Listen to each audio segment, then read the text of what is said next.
Author बताते हैं कि 1852 मुगल और अंग्रेजों में एक ही शहर में रहने के बावजूद भी दिलों में काफी दूरी हो गई थी। आपस में मेलजोल न के बराबर हो गया था। दिल्ली में छपने वाले दो फेमस न्यूज़पेपर, दिल्ली उर्दू अखबार और डेली गजट्स, दोनों ने जेनिंग्स की बढ़ती मिशनरी कार्रवाइयों को क्रिटिसाइज किया जाता था। दिल्ली उर्दू अखबार सच बोलने वाले शिया एडिटर मौलवी मोहम्मद वकार का था, जिसमें हमेशा दिल्ली दरबार या अंग्रेज हुकूमत के मिसकंडक्ट का जिक्र होता था। ये अखबार पूरी तरह से जफर का वफादार था, लेकिन इसमें करप्ट शहजादों और किले के मिसमैनेजमेंट की बुराई भी होती थी। जब वकार के बेटे मोहम्मद हुसैन ने पिता के न्यूज़पेपर में काम करना शुरू किया, अखबार में लिटरेचर और पोएट्री भी दिखाई देने लगी। अखबार में वो अपने उस्ताद ज़ौक को गालिब से बड़ा शायर बताते थे। जब गालिब को जुआ खेलने के जुर्म में पकड़ा गया था तो इनके अखबार ने इस खबर को खूब मिर्च मसाला लगाकर छापा और उनकी काफी बदनामी की। इसके अपोजिट दिल्ली गैजेट अंग्रेजों की तरफ था। इसमें कभी चांदनी चौक की खूबसूरत नहरों, दिल्ली क्रिकेट क्लब की कोलकाता से हार की खबर होती या घुड़दौड़ रेस का ऐलान, पहिए वाली गाड़ियों की दौड़ जैसी खबरें आती थीं, या कभी अफगानिस्तान, ईरान और क्रीमिया में जंग करने की खबरें होती या होते अंग्रेजों के लिए एडवर्टाइजमेंट। इस न्यूज़पेपर में दिल्ली के बारे में बहुत कम बात होती थी। 1850 के बाद अगर इसमें किसी हिंदुस्तानी की चर्चा की भी जाती तो उन्हें लोकल या ब्लैक पीपल लिखा जाता था। 1850 में ऐसा लगने लगा था कि जैसे अंग्रेज और मुगल दो अलग अलग दुनिया में रहते हैं। सिविल लाइंस की छावनी में सुबह 3 बजे ही सायरन बजने लगता, सभी अंग्रेज तैयार होकर परेड के मैदान पर पहुंच जाते। दूसरी तरफ लाल किले में उस समय मुशायरा पूरी क्लाइमैक्स पर होता था और तवायफ के कोठों पर उनके ग्राहक आना शुरू कर रहे होते थे।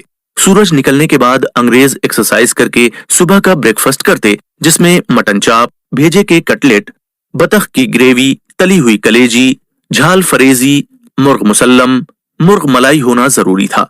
हिंदुस्तान में अंग्रेज कम से कम 6 बार खाना खाते थे। उनका कहना था कि हमारे खाने की ताकत को देखकर हिंदुस्तानी हमसे प्रभावित हैं और हमारी इज्जत करते हैं।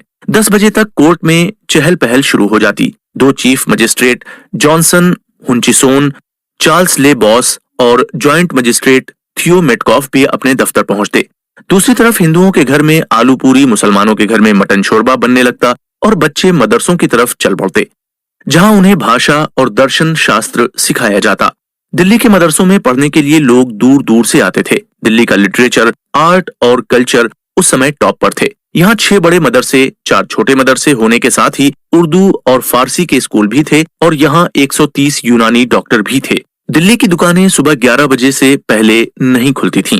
जिनके पास दुकानें नहीं थीं, वो सड़क पर दुकान लगा लेते थे। सबसे बड़ी दुकानें मारवाड़ी और जैन साहूकारों की थी। उनकी दुकानों के सामने पहरेदार खड़े रहते थे और गद्दी पर बैठे साहूकारों के पास रखे रजिस्टर में कर्जदारों का नाम होता।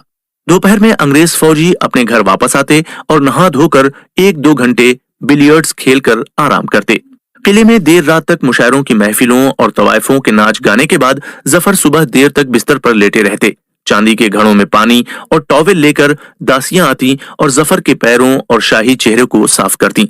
डॉक्टर चमनलाल उनके पैरों की मालिश करते। फिर हल्का सा नाश्ता बादशाह को दिया जाता। बादशाह किले का चक्कर लगाते, सलातीनों की परेशानियां सुनते और उनका इंसाफ करते। फिर दरिया के किनारे बैठकर अपनी किताब लिखते, जबकि शहजादा मिर्जा जमा बख्त को छोड़ सब शहजादे पढ़ाई लिखाई में जुट जाते थे। दिल्ली में 7 महीने गर्मी पड़ती है। गर्मी के मौसम में 3 घंटे के लिए दोपहर में सभी सड़कें डिजर्टेड हो जाती थीं। चारों तरफ हाथ के पंखे चलने की आवाजें आने लगती। हवेलियों में चिक के पर्दे गिरा दिए जाते और उन पर इत्र का पानी डाल दिया जाता। जिनके घर में बेसमेंट्स होते वो वहां चले जाते। शाम के 5 बजे के बाद दिल्ली की लस्टफुल लाइफ फिर शुरू हो जाती। सड़कों पर पानी का छिड़काव होता। पान वाले पान बनाना शुरू कर देते। अफीम और भांग की दुकानें भी सज जाती। साथ ही सूफी मजारों पर भी उनकी कव्वालियां शुरू हो जाती। बरसात के मौसम में आदमियों के लिए पतंगबाजी और औरतों के लिए झूलों का अरेंजमेंट होता। बादशाह अपने कमरे से हाथियों को नहाते और लोगों को मछली पकड़ते हुए देखते और शाम को लाल किले के ऑरेंज गार्डन्स में ठंडी हवा खाने जाते। कभी कभी खुद भी मछलियां पकड़ते या फिर पतंग उड़ाते। बादशाह का दिल बहलाने के लिए अक्सर गालिब को बुलाया जाता था। सूरज के डूबने के समय के साथ ही मंदिर मस्जिद फिर लोगों से भर जाते थे। पूजा की घंटियां, मस्जिदों की अजान और चर्च के गीत एक अजीब सा एटमॉस्फियर बना देते थे। रात बढ़ने के साथ ही लाल किले में मशालें जलने लगती, शहनाई बजने लगती, जबकि अंग्रेजों के लिए ये रात के खाने का समय होता था, जिसमें वो दाल का सूप, भुना हुआ शुतुरमुर्ग, सुअर का मांस, बतख, कबूतर, मुर्गी आदि खाते। 8 का घंटा बजता, अंग्रेज अपना हुक्का छोड़कर गुड नाइट कहते और सोने के लिए चले जाते।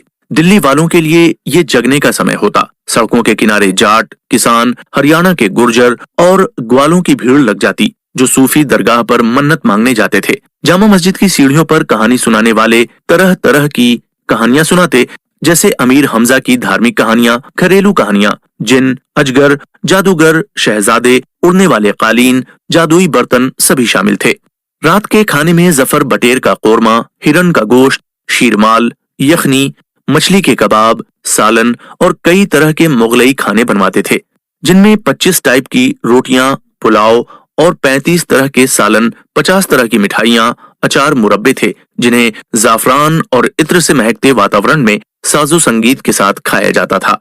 रात में तानसेन की गजलें, सारंगी, दरबारी कहानीकारों की कहानियां, किले की तवाइफों का नाच शुरू होता। कभी कभी जफर चांदनी में शतरंज भी खेलते। इसके अलावा जब उन्हें अकेले रहने का मन करता तो गाने वालों को उनके बेडरूम में बुलाया जाता, जो पर्दे के पीछे से गाना गाते और मालिश करने वाले उनके पैर दबाते। दोस्तों, ऐसे ही गाने वाली एक औरत जफर की आखिरी बेगम बनी, जिससे 72 साल की उम्र में जफर ने शादी की थी। उस समय शायरों का इन्फ्लुएंस बढ़ गया था। मुशायरों में शायरों को हुक्के, पान और मिठाई सब ऑफर किए जाते थे। मिर्जा फखरू मुशायरे की शुरुआत करते, जिसका एंड गालिब और जौक से होता। मुशायरा खत्म होने से पहले ही छावनी में सायरन की आवाज आने लगती थी और अंग्रेजों का दूसरा दिन शुरू हो जाता था। मुगलों और अंग्रेजों में इस बात पर डिस्प्यूट था कि वली अहद यानी उत्तराधिकारी कौन बनेगा। जीनत महल मिर्जा फखरू के अगेंस्ट थी, जिसकी वजह से इनहेरिटेंस के एग्रीमेंट पर जिन 3 ब्रिटिश अफसरों ने फखरू का साथ दिया था, मार दिए गए। सबसे painful death sir Thomas Metcalfe की हुई थी। डॉक्टरों का कहना था कि उन्हें जहर दिया गया था। मेटकॉफ को पहले से ही अपनी मौत का अंदाजा हो गया था। अगले एपिसोड में जानेंगे कि किस तरह शाही कॉन्स्पिरेसीज उनके जैसे चालाक अफसर की मौत का कारण बनी।